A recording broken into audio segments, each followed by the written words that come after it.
Sa pangalawang pagkakataon, tinangka pa nga talaga siya nitong sampalin pero hindi na siya umilag dahil sinalag niya ang palad nito. Pinilipit niya ang braso nito at buong lakas niya itong sinipa sa hita. Hindi pa siya nakontento dahil pinagsasampal niya pa ito sa muka, sinuntok at pinagsisipa. Sinabunutan niya rin ang may kahabaan nitong buhok hanggang sa magmakaawa ito sa kanya. Huwag na huwag mo kung kakalaban ng babae ka. Nagigigil ako sa mukha mo. Ang sarap mong ilampaso. Wala akong ginagawang masama sa iyo. Kung nainggit ka sa akin, edi sana'y natulog ka na lang din. Nanggigigil niya sabi habang sinasampal ang pagmumukha nito na ngayon ay namula na. Ouch! Ow! Stop! I'm going to sue you!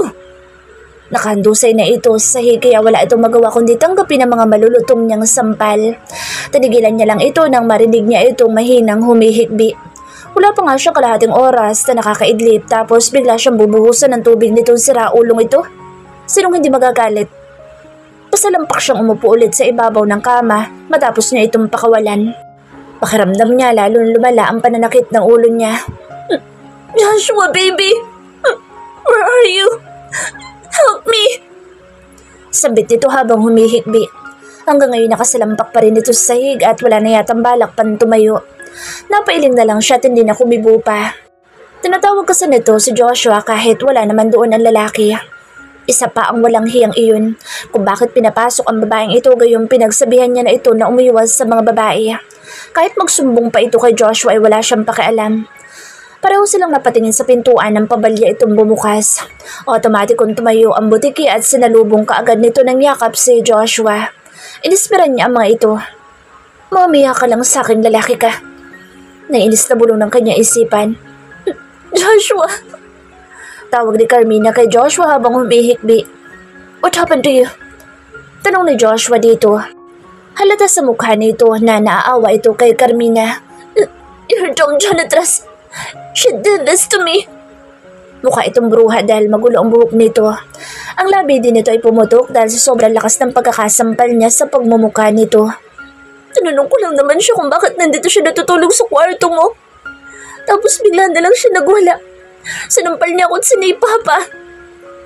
Sumbong nito kay Joshua kaya naman napabungisgi siya. Napakasinungaling talaga. Nanlilisik ang mga mata ng butiki habang nakatingin sa kanya. Look at her, Joshua. Natutulog ka sa babaeng dito sa kwarto mo. Pwede naman siya matulog dun sa sofa. Kaya bakit dito nakahiga ang babaeng yan? Bulyaw nito habang nakahawak sa braso ni Joshua. Pasimpleng humahagod ang mga kamay nito sa braso ni Joshua. Ang kapal na mukha nito. At dahil hindi na siya makatiis sa mga pinagsasabi nito ay napatayo siya at pinamewangan ito. Gusto mong dagdagan ko yung pasamo sa mukha mo? Napakasinungalin mo ah. Sino ka para buhusan mo ko ng malamig na tubig habang natutulog? Napatingin siya kay Joshua nang umubo ito ng sunod-sunod pero hindi niya ito sinita. Bakit hindi mo tanungin sa lalaking yan? Ilang beses nang may namagitan sa amin dalawa dito sa kwartong ito, kaya may karapatan na ako matulog dito. Tumigil na kayong dalawa. Malamig na saad ni Joshua sa kanila. Daphne, will you please shut up your mouth? Bakit ako titigil? Siya itong nauna, kaya siyang pagsabihan mo. Sagaw niya.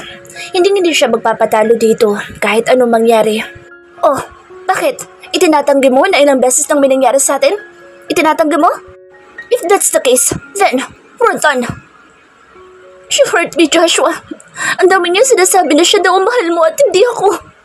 Pati pag-ungol mo sa tuwing may ginagawa daw kayong dalawa. Lahat na yata ng pang-iinsulto ay binato niya na sa akin. Sumbong nito habang sumisinghot-singhot. Inayos ni Joshua ngayon ang magulo nitong buhok na lalong nakadagdag sa galit na nararamdaman niya. Dahil gago ka! Ay niya rito habang nakairap. Hindi naman niya ito sasaktan kung hindi lang siya nito inahan. Mukha kasi naghahanap ito ng sakit sa katawan kaya pinagbigyan niya. Why did you hurt her, Daphne? Tanong ni Joshua sa kanya. Self-defense ang nangyari. Subugod siya sa akin kaya yan ang napala niya. Kung tutuusin nga kulang pa yung ginawa ko sa mukha niya eh. Depensa niya sa sarili habang pinapagpag ang basa niyang kasuotan. Isang pitsil na puno ng tubig ba naman ay binuhos nito eh. Matalim siyang tinignan ni Joshua. Halatang hindi ito kumbinsido sa mga sinabi niya. What? Huwag mo sabihin na naniniwala ka sa pangit na yan. Anya habang lumilingalinga siya sa paligid. Pagkatapos ay tumingala. Meron kang CCTV dito, di ba? Tingnan mo, para malaman mo kung sino sa amin ang unang gumawa ng kagaguhan. Mataray niyang question kay Joshua. Kinuha niya ang pitsil na walang laman at inihagis niya ito sa katawan ni Carmina. Look at this. Turo niya sa hawak niyang pitsil. Paano ito nakarating dito kung hindi ito dinala ng babaeng iyan? Fired her, Joshua. Please.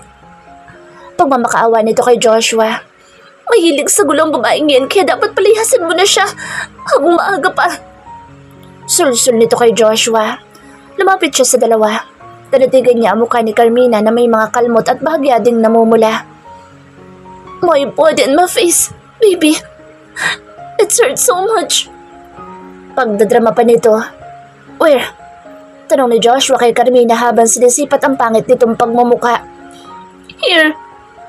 Turo nito sa labi dahilan para magsalubong ang mga kilay niya. Ang sakit.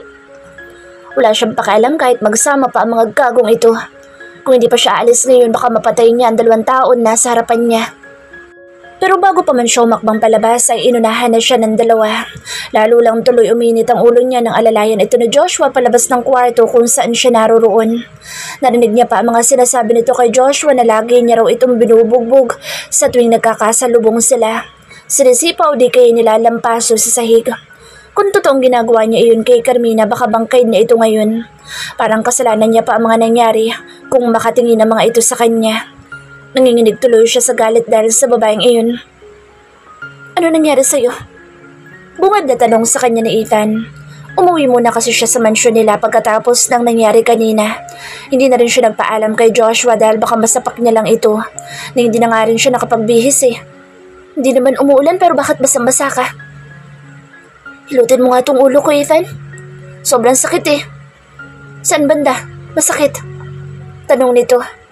Huwag na lang pala. Matutulog na lang ako. Ang baho mo. Lalo lang tuloy sumakit ang ulo ko. Anya kay Ethan sabay alis sa harapan nito. What? Kaliligo ko nga lang. Kung nga ito mukhang mabaho eh. Hindi na niya pinansin si Ethan dahil wala siya sa mood makipagbiruan ngayon. Hindi muna siguro siya magpapakita kay Joshua ng ilang araw. Sa ngayon, gusto niya muna magpahinga at ipagpatuloy ang naudlot niyang pagtulog kanina. Maybe she needs to consult a doctor. Hindi na kasi normal ang nararamdaman niya nitong mga nakaraang araw. 1 buwan na ang nakalilipas pero hindi pa rin nagpapakita si Daphne kay Joshua. Hindi na kasi ito umuwi sa condo unit niya simula na mag-away ito at si Carmina. Kung saan-saan niya na rin ito hinana pero hindi niya talaga ito makita. Siguro malaki ang galit dito sa kanya dahil imbes na ito ang alalayan niya ay si Carmina pa ang dinaluhan niya noong mga araw na iyon. Ayaw na ayaw pa naman ito na dumidikit siya sa ibang babae. Paano hindi niya aalalayan si Carmina? Yung mukha nito puro kalmot at yung suot nitong damit halos punit na rin ang unahan. At hindi niya alam kung ano pa ang mga ginawa ni Daphne dahil paika-ika na rin ito kung maglakad. Iyon na rin ang pangalawang beses na nag-away ang dalawa. Kaya bago pa man lumala ang lahat, hinatid niya na muna si Carmina pa uwi sa bahay nito. Pagbalik niya, saka na lang niya kakausapin si Daphne dahil siguradong kalmado na ito pag uwi niya. Tatanungin niya ito tungkol sa mga nangyari at kung bakit sa tuwing nagkikita mga ito lagi na lang nagbabangayan at nagkakasakitan. Pero bago iyon, kailangan niya na munang ilayo si Carmina mula dito dahil laging ito ang umiiyak sa tuwing mag-aaway ang dalawa.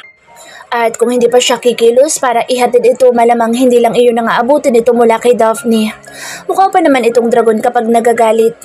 Mga lalaki nga ang bilis nitong napapatumbay. Si Carmina pa kaya? Isang sipa pa nga lang tumatalsik na kaagad ito. Paano pa kaya kapag ginamitan ito ni Daphne ng bilis at lakas? Siguradong sa ospital ito hahantong kapag nagkataon. Nang maihatid niya si Carmina, kinausap niya ito na huwag na itong pupunta sa condo unit niya dahil baka sa susunod mas malala pa ang mangyari. The way he looked at Daphne that day, para itong papatay ng tao dahil nalilisik ang mga mata nito habang nakatuon sa kanilang dalawa ni Carmina. Napakalakas pa naman ng babaeng iyon. Pagbalik niya sa condo unit niya, wala na ito kaya ganoon na lang ang panlulumo niya. Halos halugugin niya ang buong kondo sa pag-aakalang tinataguan lang siya nito o di kaya na may baka lumabas lang ito sandali para bumili ng gusto nitong pagkain. Pero lumipas na ang araw hanggang sa naging linggo at inabot na nga ng buwan. Hindi na nga talaga ito nagpakita pa sa kanya hanggang sa kasalukuyan. Halos araw-araw niyang tinatawagan ang numero nito pero nakapatay iyon. Umiiwas naman siya sa mga babae kagaya ng sinasabi nito. Wala namang puwang sa puso niya si Carmina. Ang mga namagitan naman sa kanila ay walang halong pagmamahal kundi puro init lang ng katawan. At alam yun ni Daphne dahil halos araw-araw niya ipinapaalala na ito ang mahal niya at hindi si Carmina. Kaya wala itong dapat ipagselos dahil ito naman ang mahal niya. Dude, untag ni Nick. Anong iniisip mo? Kanina ka pa bumubulong-bulong dyan. Huwag mo sabihin sa amin na mangkukulam ka na ngayon. Napabalik tuloy sa kasalukuyan ang naglalakbay niyang diwa nang magsalita ang abnormal na si Nick. Nandito kasi ang dalawa sa loob ng opisina niya. Minsan na nga lang dumalaw pero nakakainit pa ng ulo ang mga presensya nito. Naging abala lang kami kaya hindi na kami nakakadalaw sa iyo, bro. Hindi man lang kami binigyan ng babala ng secretary mo na ibang Joshua na pala ang dadat na namin. Kung sana mas inagahan pa namin siguro. Ang pagpunta dito, baka hindi ka naging ganyan. Sana pala araw-araw ka namin pinupuntahan ni Nick. Napasuntok pa kunwari si Vince sa ibabaw ng desk niya. Kaya nahampas niya ito sa mukha ng folder na hawak niya. O nga, gago talaga kayo. Bakit kayo nandito? Ano na namang kagaguhan ng trip niyong dalawa? May iniisip ako ngayon kaya wag na kayong dumagdag pa. Nandito kami para damayan ka sa paghihinagpis mo ngayon. Nabalitaan kasi namin na iniwan ka na pala ni Daphne. Kaya bilang matalik na kaibigan, nandito kami ngayon para sugpuin ang nararamdaman mong sakit, takot at pagluluksa. Ramdam ka namin, dude. Alam namin ang pakaramdam ng naiiwanan. Madamdaming pahayag ni Nick. Akala siguro nito'y natutuwa siya sa pakikisimpatya kuno nito. Kapag nagsalita na ang mga gagong ito'y asahan mong iinit talaga ang ulo mo. Kunway nalulumo pa ito habang nakatingin sa kanya pero halatang salungatang ipinapahiwatig ng mga gagong ito. Alam kasi namin na nagluluksa ka ngayon.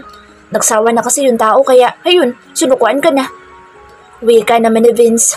Kung bakit ba naman kasi, napakasalawahan mo eh. Kumunot ang noon niya sa mga pinagsasasabi ng dalawa. Anong ibig niyo sabihin? Nakita namin siya, dude. Kasama ni Daphne, yung lalaking lagi naghahatid sundo sa kanya dito sa binat dati. Yung gwapo, macho at malakas ang datingan. Magkahawak pa mga kamay habang naglalakad ang dalawa sa mall. At dahil nga nabalitaan namin na hinahanap mo siya kaya walang pag-aalinlangan na nalapitan namin si Daphne. Kaya lang nalumo kami dahil sinabi nito na huwag mo na daw siyang hintayin dahil hindi na daw siya babalik kailanman. Mahabang paliwanag ni Nick. Did she says that? O si Sania? Yes. Magkapanabay na tugon ng dalawa. Where is she? And what mall did you two see her? Tanong niya. Hindi namin pwedeng sabihin, dude. Wika na Vince. I will give you millions. Just tell me where she is. Bulyaw niya rito. Anong gagawin namin sa milyones mo kung buhay naman namin ang magiging kapalit? Kumalma siya dahil sa sinabi ni Nick. Bakit mo ba kasi siya hinahanap? Wala naman yatang utang sa'yo yung tao eh. At saka kung meron man, ibigay mo na lang. Sa tingin mo ba sasingilin ko si Daphne kung sakaling may utang man sa akin yung tao? Mag-isip na kayong dalawa. Nagkibit balikat naman ito at saglit din na napaisip. Sa bagay. Pero kung ayaw niya na sa'yo, dude, hayaan mo na siya. Palayain mo na siya. Ganun talaga ang buhay. Hindi lahat ng pinagtagpo ay itinadhana. Malalampasan mo rin ang lahat ng pagsubok, dude. Napaismid siya. Lumayas na nga muna kayong dalawa. Ang pangit ng dalan yung balita. Pagtataboy niya sa dalawa niyang kaibigan. Nang makaalis ang dalawa niyang kaibigan, napabalik ulit siya sa malalim na pag-iisip. Habang nakahiga si Joshua sa kama, nakatutok lang ang mga mata niya sa hawak niyang cellphone. Gabing-gabi na pero hindi pa siya dinadalaw ng antok. Minsan umiinom na lang siya ng alak para makatulog. Halos ganoon lagi ang ginagawa niya sa araw-araw. Naghihintay siya na tawagan man lang o di kaya ipadalhan siya nito ng mensahe. Pero mukhang malabo mangyari iyon base sa kwento ni Vince at Nick. Huminga muna siya ng malalim bago niya pinindot ang numero ni Daphne. Wala namang masama kung araw-araw niyang susubukan. Ang lakas ng kabog ng dibdib niya dahil sa pagkakataong ito hindi nakapatay ang cellphone nito. What do you need? Bungad na tanong ni Daphne mula sa kabilang linya. He missed her voice so much. Bigla siyang napaupo dahil ngayon lang nito sinagot ang tawag niya. Please go home. I'm sorry if I have done something wrong. Gagawin ko ang lahat ng gusto mo basta umuwi ka lang. Dara-diretso niyang wika rito. Isang malalim na buntong hininga muna ang narinig niya bago ito tumugon. Ayoko. Di na ako uuwi dyan. Ayoko nang makasama ka. Bahagyang kumirot ang puso niya dahil sa naging pahayag nito. Hindi na ako makakain na maayos kasi wala na akong kasabay. Wala na rin akong katabing matulog. I miss you so much. Wala na akong nadadatnan sa tuwing umuwi ako galing sa trabaho. When will you go home? Ayos lang kahit matagalan bago ka umuwi. Basta umuwi ka pa rin. I'm willing to wait kahit gaano pa katagal. Ano naman kung hindi ka kumain? Wala naman akong pakialam kahit hindi ka kumain eh. Wala na akong balak na bumalik dyan. Yan lang ba sasabihin mo kaya ka tumawag? Hindi man lang ito naawa sa kanya. Pinag-isipan niya pa naman ang mga sinabi niya. Baka sakaling mahabag ito pero parang mas lalo yata ito nagalit. I missed you so bad. Hindi ako makatulog na maayos kasi wala ka. The day after tomorrow is my birthday. Can you come? Pag-iisipan ko pa pero huwag ka masyadong umasa. Napangiti siya dahil sa naging tugon nito. Hindi naman kasi nito direktang sinabi na hindi talaga ito pupunta. Tumango-tango siya na para bang nakikita siya ng kausap. Alright, take your time. Kapag bumalik ba ako dyan, gagawin mo ba ang lahat para sa akin? Hindi ka ba magrereklamo kahit utusan kitang bumili ng pagkain sa madaling araw? Kapag sinabi ko bang huwag kang pumasok ng kumpanya mo, gagawin mo ba? Yes. Siguraduhin mo ah. Kapag nagkamali ka lang kahit isang beses, lalayasan talaga kita ulit. At hindi mo na ako makikita. At yung Carmina na yun, kapag pumunta pa yun sa kondo mo, yari ka sa akin. Nanggigigil ako sa'yo dahil parang siya pang kinakampihan mo kasi sa akin. Hindi ko siya kinampihan. Inalalayan ko lang siya because she can't walk properly. That day, sinabihan ko siyang wag na wag nang pupunta dito sa kondo natin. I don't believe you. Kaya mo siguro ako pinapauwi dyan dahil tigang ka na. If that's the case, then I won't come. What? Of course not. Hindi naman ako ganoon kababaw. Goodness. Gusto ko umuwi ka dito kasi bis na kita at alam mo naman na mahal kita, di ba? I don't know. Hindi ko naman nararamdaman yung pagmamahal mo. Mahina nitong sabi sa kanya. Pues, umuwi ka para makita mo kung paano magmahal ang isang Joshua Villana. Nagsalubong ang mga kilay niya nang marinig niyang sumisinghot-singhot ito mula sa kabilang linya. Don't cry, baby. Please go home. I'm always waiting for you. I love you so much. What the hell? Bakit parang mas lalo yata itong umiyak sa mga sinabi niya? I miss you too. And our baby loves you too, Daddy. Hindi niya gaanong naintindihan ang huli nitong sinabi dahil pahina ng pahina ang tinig nito. Sabayan pa ng malakas nitong hagulhol. Are you pregnant? Tanong sa kanya ni Ethan. Alam niya nagdududa na ito pero hindi siya umaamin sa tuwing nagtatanong ito. Matalino si Ethan kaya hindi malabong malaman nito na buntis siya. At isa pa araw-araw na sa tabi niya lang ito. I'm not. Pagtanggi niya pero ang totoo ay 2 buwan na siyang nagdadalang tao. Nitong mga nakaraang araw kasi napapadalas na ang pagkahilo niya. Gustong-gusto niyang humilata na lang maghapon at matulog ng matulog. Naging mapili na rin siya sa pagkain. Yung pang-amoy niya'y naging sensitibo na rin. Minsan na may nasusuka siya ng walang dahilan kaya naman hindi na siya nagdalawang isip na magpakonsulta sa doktor. At tama nga ang hinala niya. Doon niya nalaman na 2 buwan na pala ang ipinagbubuntis niya. Masayang-masaya siya ngunit may kaakibat din na takot. Hanggang ngayon kasi wala pang nakakaalam na buntis siya kahit na si Ethan na best friend niya ay wala pang kaalam-alam sa kalagayan niya. Kapag nalaman ng daddy niya at ng kuya Jaime niya na buntis siya, malamang susugurin ng 2 iyon si Joshua. At yun ang iniiwasan niyang mangyari kaya hanggang ngayon hindi niya pa nasasabi ang kalagayan niya. Paano mo naman nasabi na buntis ako? Wala nga akong boyfriend eh, kaya paano kung mabubuntis? Kumakain siya ngayon ng mangga habang nanonood sa kanya si Ethan na hindi maipinta ang pagmumuka. Kanina pa ito naduduwal kaya pati tuloy siya'y nadadala. Halos araw-araw na yata itong naiinis sa kanya dahil mayat-maya niya itong inuutusan na umakyat sa puno ng mangga. Kahit alanganing oras kasi ginigising niya ito para utusang umakyat. What the hell, Queen? Di kami nasusuka sa mga pinagagagawa mo? Mayat-maya kumakain ka ng mangga. Ang bilis mo pang kumain para kang aagawan. Magdahan-dahan ka nga. Kapag naubos ko to, umakyat ka ulit, Ethan, ha? 2 piraso na lang ito kaya umakyat ka na. Nakangiti niyang saad kay Ethan. Ano bang trip mo? Bakit kasi ayaw mo pa ikuha kita na isang sako mangga? Ilagay mo na lang lahat sa refrigerator. Bahala ka kung paano pagkakasyahin. Hindi yung mayat-maya umaakyat ako.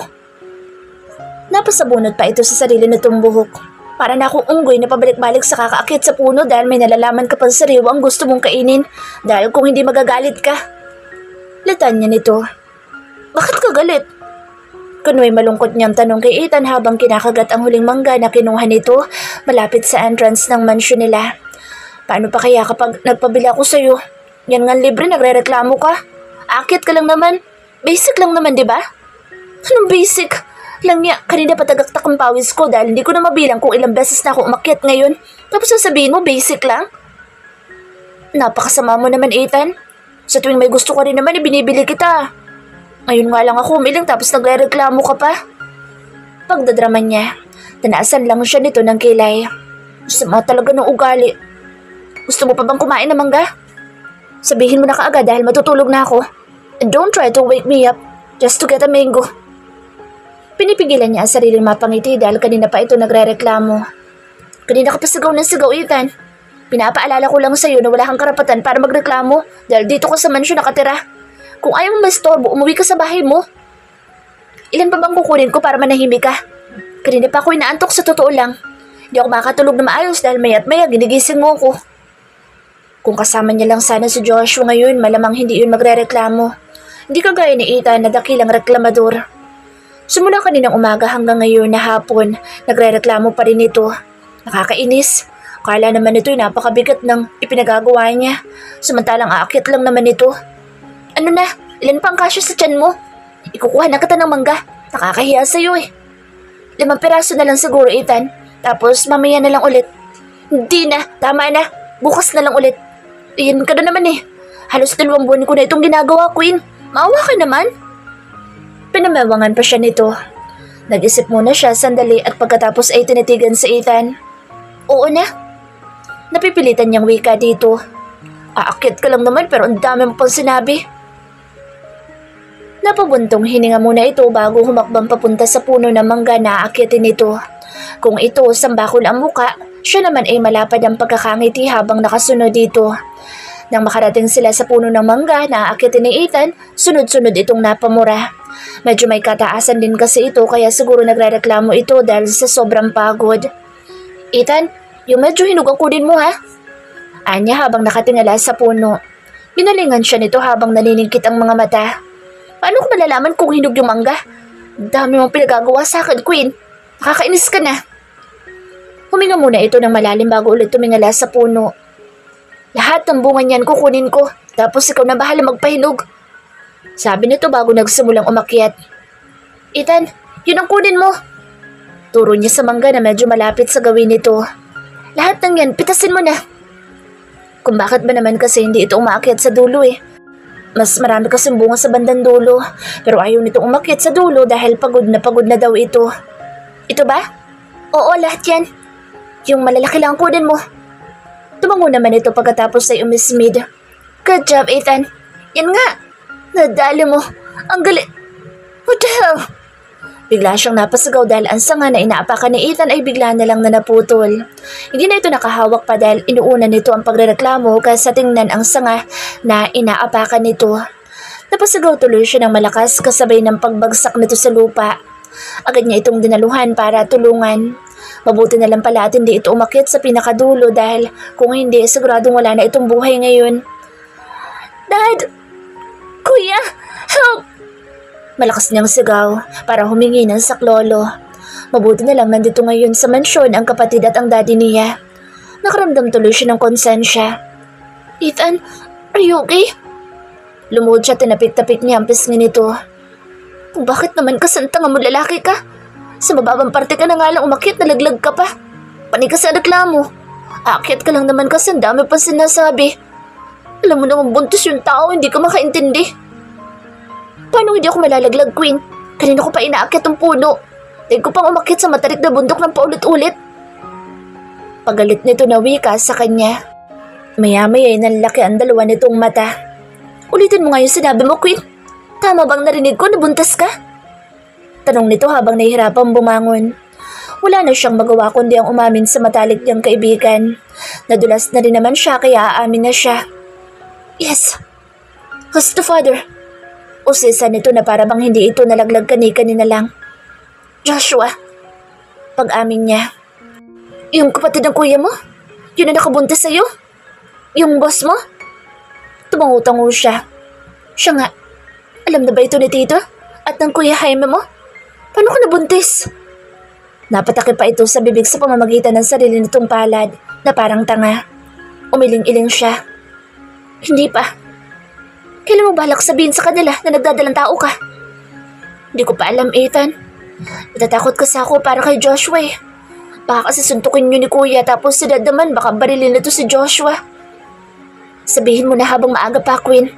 Huwag mo nang patagalin pa dahil lalong magagalit ang mga iyon sa'yo. Payo na to sa kanya. Malalaman din naman nila yan pagdating ng araw kaya kung ako sa'yo, sabihin mo na ngayon pa lang. Ano nangyari dito? Tanong ng daddy niya na bigla nalang sumulpot sa likuran nila ni Ethan. And you? Turo nito kay Ethan.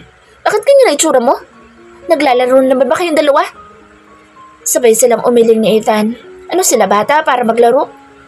Bakit ka sumigaw? Akala namin kung ano na nangyayari.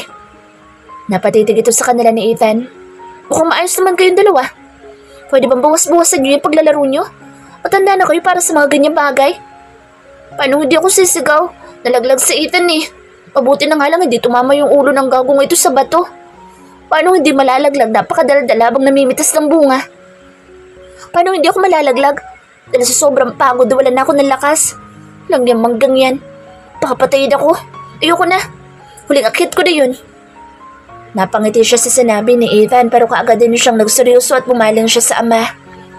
Dad, tumayo siya at hinawakan ang dalawang kamay nito. I'm pregnant. Walang paligoy-ligoy na wika niya sa ama. What do you mean?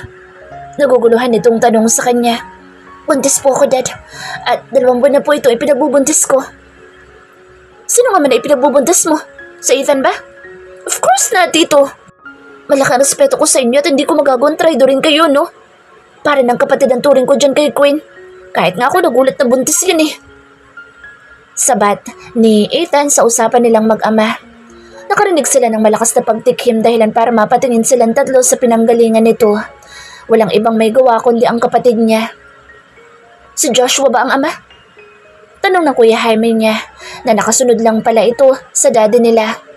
Daphne, si Ethan ba nakabuntis sa'yo? Ulit na tanong ng kapatid niya na may bahid ng iritasyon ang boses. Yes, kuya. Di ba sinabi ko na sa'yo, dati pa naiwasan mo siya? Ano nangyari? Bata ka pa para magbuntis. Alam na ba niya na buntis ka? Hindi pa, kuya. Pues, ipapaalam ko sa kanya na buntis ka pero bago yan, makakatikim muna siya sa akin ng suntok. What do you mean, kuya? Sasaktan mo ba siya? Don't do that. Let's go, Dad. Puntahan natin ang kapatid kong hilaw. Pag-aaya ng Kuya Jaime niya sa daddy nila. Sasama ko, kuya. Ani naman ni Ethan. Bigyan natin ng parusa lalaking iyon. Nang mag-umpisa maglakad ang tatlo, bigla siyang nataranta kaya naman tumakbo siya ng mabilis para humarang sa daraanan ng tatlo. Kapag umalis kayo, hindi niyo na ako makikita. Pananakot niya sa tatlong lalaki na pare-pareho pang nakapumulsa habang nakahalukip-kip. Hindi niyo rin makikita ang baby ko kapag sanaktin niyo ang daddy niya. Kakausapin lang namin siya at hindi namin siya papatayin. Kung ano man ang plano niya sa pagbubuntis mo. Wika ng daddy niya. Hindi niya pa alam na buntis ako, Dad. Sasabihin ko pa lang po kay Joshua na buntis ako. And when is that? Sa birthday niya. Umisi ang tatlo. Halatang may binabalak na hindi maganda ang mga ito. Don't stress me out, guys. Bawal sa buntis ang ma-stress. Sabi ng doktor. Bigla naman, nanlambot ang mga itsura nito dahil sa naging pahayag niya. Ako na muna ang kakausap sa kanya. Pero kapag hindi siya nakinig sa akin, kayo nang bahala sa kanya. Sabay-sabay naman na tumango ang tatlo. Thank you, guys. I love you. Nilapitan niya ang tatlo at sabay-sabay niyang niyakap ito. We love you too. Bulong naman ng mga ito habang yakap-yakap siya ng mahigpit. Alam niyang mahal siya ng mga ito kaya hindi nito sasaktan si Joshua dahil alam nitong masasaktan din siya. Sa mismong kaarawan ni Joshua doon niya ipagtatapat ang lahat. Walang labis at walang kulang. Siguro naman maintindihan kaagad siya nito lalo na't ipinagbubuntis niya ang anak nila. Pero kung magagalit ito sa kanya, wala siyang pagpipilian kundi iwanan ito dahil ayaw niyang madamay ang anak niya. Hindi na mabilang ni Joshua kung ilang beses na siyang napabuntong hininga. Bukas na ang karawan niya pero hindi pa rin nagpaparamdam sa kanya si Daphne. Mukhang malabo na talaga itong magpakita sa kanya dahil yung huling pag-uusap nila ay hindi na nasundan pa. Kung alam niya sana kung saan ito nakatira, malamang araw-araw niya na itong pupuntahan. Balak niyang puntahan si Nick at Vince. Pakiramdam niya kasi alam ng mga gagong iyon kung saan nakatira si Daphne. Siguro gumawa lang ng kwento ang dalawa na nakita nito si Daphne sa mall para busitin siya. Naliligo siya nang marinig ang doorbell, kaya naman nagmadali na siyang maligo para mapagbuksan kaagad ito ng pintuan. Ganoon na lang ang pagkagulat niya nang mabungaran ang nakasimangot na mukha ni Daphne. Shit, he missed her so much. After 2 months, ngayon lang ito nagpakita sa kanya. Napalunok siya kasabay ng panlalambot ng tuhod niya. Daphne, pabulong niyang sambit sa pangalan nito. Bakit ganyan ang itsura mo? Tanong nito sa kanya. Tanging tuwalya lang kasi ang nagsisilbing saplot sa kahubaran niya. Lumingalinga pa ito sa paligid. Sinong kasama mo ngayon? Bakit parang gulat na gulat ka? Hindi mo ba inaasahan na darating ako ngayon, ha? Huwag mo sabihin na kagagaling mo lang sa pakikipagtali kasama ang babae mo. Papatayin ko kayong dalawa.